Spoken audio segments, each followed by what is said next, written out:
Assalamualaikum warahmatullahi wabarakatuh. Tapi sebelumnya, tetap jangan lupa like, comment, share, and subscribe ke akun YouTube aku ya. Hati Dara kembali nyeri. Dara melihat ke arah Raka ternyata juga sedang melihat ke arah Dara. Manik mata mereka bertemu. Mata mereka menyeratkan kekhawatiran yang tidak bisa diungkapkan. Dara langsung menunduk karena malu. Pandangan mereka bertemu, lagi-lagi Bude melihat tatapan mereka berdua. Kali ini Bude merasa khawatir, tapi kembali lagi semua keputusan ada pada Raka. Azan Isya berkumandang, mereka semua salat Isya bersamaan di musola rumah. Selesai salat Isya, Dara berpamitan pada Bude, Pak D juga Raka. Padahal Bude melarang Dara untuk pulang terlebih dahulu, karena ingin mengajak makan malam bersama. Tapi Dara menolak. Dara beralasan ingin mengerjakan tugas kuliah yang besok harus ia kumpulkan. Dara keluar dari rumah Pak Raffi diantar oleh Bude, Pak D juga Raka. Dara mengucapkan terima kasih, lalu mengucapkan salam dan bergegas pulang ke rumahnya menggunakan mobilnya. Sepulangnya Dara, Bude menyiapkan makan malam untuk mereka bertiga. Raka sedang menyendok nasi, tiba-tiba ponselnya berdering. Ternyata telepon dari Dara. Raka langsung mengangkatnya. Assalamualaikum, Ra. Waalaikumsalam. Kak, maafin gue ganggu lo. Kak, gue masih depan pintu gerbang rumah gue, tapi di dalam sepertinya ada mobil ibu gue. Gue takut, Kak. Ibu pasti bawa si Adi kurang ajar itu. Kamu jangan masuk dulu, aku akan ke sana sekarang. Baiklah. Assalamualaikum. Waalaikumsalam. Nasi yang sudah Raka tuangkan di piring dimasukkan kembali ke dalam wadah nasi. Maaf Bude, Pak D, Raka harus ke rumah Dara. Di rumah Dara ada ibu dan suami barunya. Raka takut terjadi sesuatu pada Dara. Raka langsung berlari keluar rumah tanpa menunggu jawaban Pak D dan budenya. Leon ini, punya anak perempuan dibiarkan sendirian, kasihan. Untung punya teman sebaik Raka, gumam Pak Raffi. Raka menggunakan mobilnya langsung ke rumah Dara. Terlihat di sana mobil Dara masih terparkir di depan gerbang rumahnya. Raka turun dari mobilnya, ia membuka gerbang rumah Dara. Raka menyuruh Dara memasukkan mobilnya. Dara menurutinya, Dara dan Raka masuk ke dalam rumah bersama-sama. Ketika membuka pintu, ternyata di ruang tamu ada ayah tirinya. Dara langsung menggenggam lengan Raka dengan erat. Kamu jangan takut, ada aku. Dara mengangguk, Adi langsung menghampiri Dara dan Raka. Anak gadisku baru pulang. Dara masih terdiam. Ternyata sekarang sudah berubah, tapi cantik juga memakai jilbab. Raka terus menatap Adi begitu tajam. Adi pun menyadari itu. Kenapa kamu menatapku seperti itu? Tidak sopan, ucap Adi pada Raka. Bu Nadia muncul, ia melihat anaknya dengan bosnya berdiri di depan ruang tamu. Loh, Pak Raka? Iya, Bu. Raka mencium tangan Bu Nadia. Jangan seperti ini, Pak Raka. Ini bukan di kantor, Bu. Jangan panggil saya Pak, panggil saja Raka. Bu Nadia mendekati Dara, memperhatikan penampilan Dara saat ini yang sudah menutup auratnya. Ra, sekarang kamu berjilbab. Dara mengangguk, Dara langsung mencium tangan ibunya lalu memeluknya. Bagi Dara, walaupun ibunya seperti apapun, Bu Nadia tetaplah ibu kandungnya yang akan selalu ia cintai sampai kapanpun. Kamu kenapa bisa mengenal Raka? Tanya Bu Nadia. Kita sebenarnya teman sekampus, Bu, dan rumah Raka tidak jauh dari sini. Ya sudah, Ibu sedang menyiapkan makan malam. Ayo bantu Ibu menyiapkan makan malam, juga menyiapkan minuman untuk ayahmu juga Raka. Dara mengangguk, ia bergegas mengikuti ibunya ke dapur. Raka yang melihat Bu Nadia dan Dara sudah pergi ke dapur langsung menghampiri Adi. Raka mencengkeram kerah baju Adi. Apa-apaan ini? Diam. Raka semakin mengeratkan cengkeramannya. Aku pacar Dara. Aku tahu perbuatanmu minggu lalu pada Dara. Jika sekali lagi kamu macam-macam dengan wanitaku, aku tidak akan segan-segan memberimu pelajaran, bahkan mencebloskanmu ke penjara. Kamu lihat saja tadi, aku adalah bos besar di perusahaan Bu Nadia. Jika kamu sampai macam-macam, aku juga tidak segan-segan untuk memecat Bu Nadia, agar kalian hidup terlunta-lunta. Satu lagi, awas saja jika malam ini kau menginap di sini.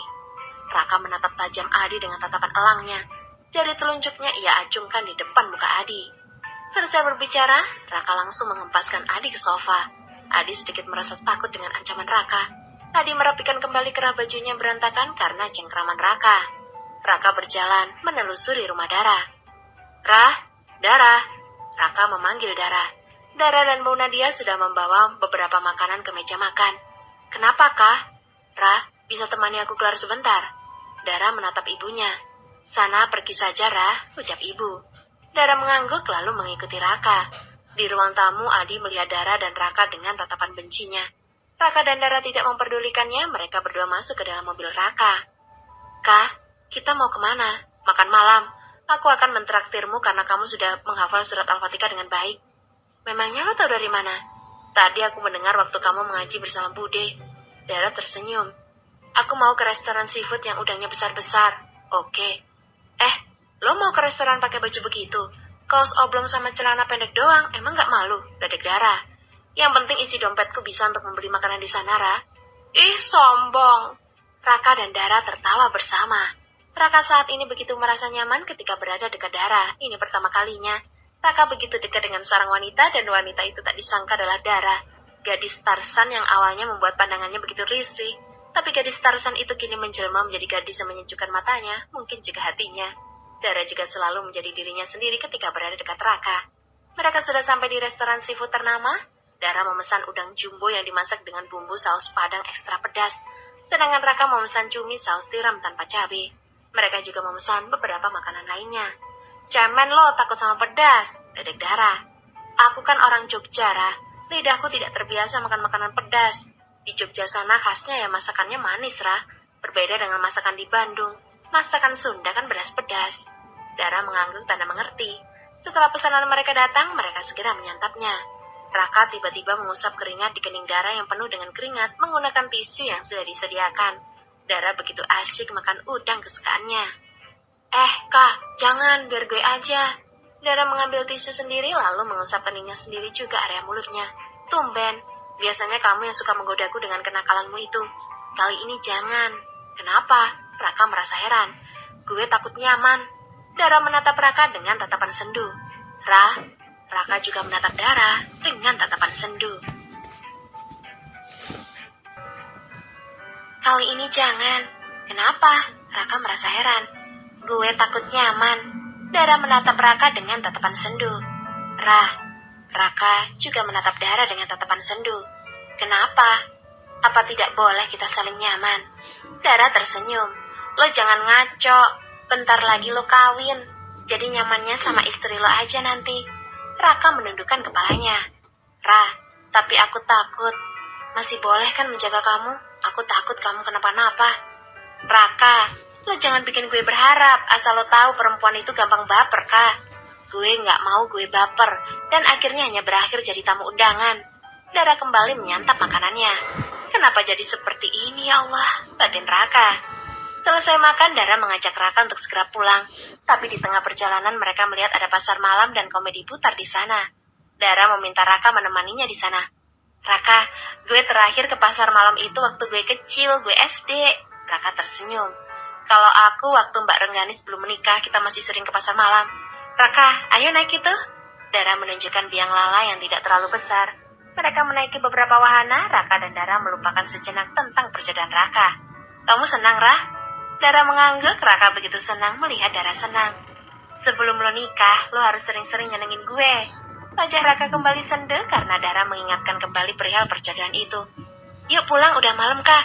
Besok gue ada mata kuliah pagi soalnya. Raka dan Dara segera bergegas pulang mengantarkan Dara pulang terlebih dahulu.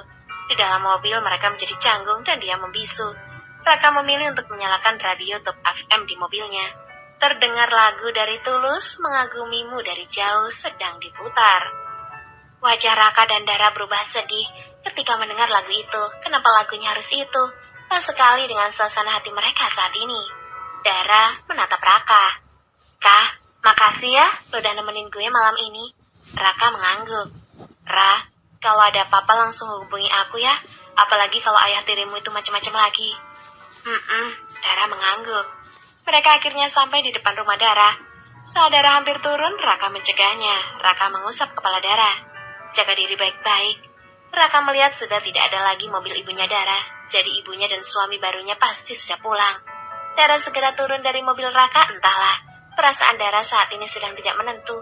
Dara langsung masuk ke rumah tanpa menjawab perkataan Raka. Setelah Dara masuk, Dara segera menutup pintunya kembali. Dara terdiam di balik pintu, tubuhnya perlahan terjatuh ke bawah. Ya Allah, kenapa perasaan gue seperti ini? Hilangkan perasaan ini di hati gue, ya Allah. Melihat Dara yang sudah aman masuk ke dalam rumah, Raka segera pulang ke rumahnya. Sesampainya di rumah, Raka langsung masuk ke kamarnya. Bapak sedang berada di Jogja. Ada urusan masalah sawah dan kebun yang harus Bapak selesaikan. Raka teringat pesan Pak D agar mengabari Mbak Rengganis.